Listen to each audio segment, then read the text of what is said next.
Hello, everyone, and welcome back to the Lexicon Ledger. I'm Aileen. And I'm Alhena.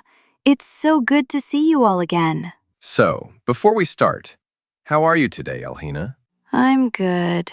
Just a little sleepy. I need my morning tea. How about you? I'm feeling great. Had my coffee already, so I'm ready for today's lesson. Today, we are talking about asking for help politely, something we all need to do at work and in daily life. Yes. Many English learners feel shy or unsure about asking for help.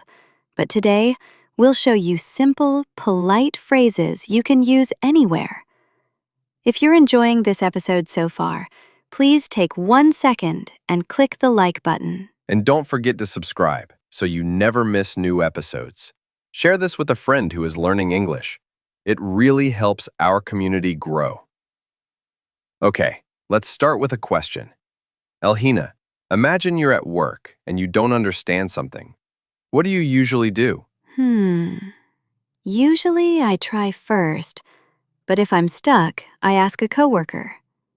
Sometimes I say, "Could you clarify this part for me?" Or, "Can you walk me through this step?" And if I think I know the answer, I say, "Can you double-check this for me?" Nice.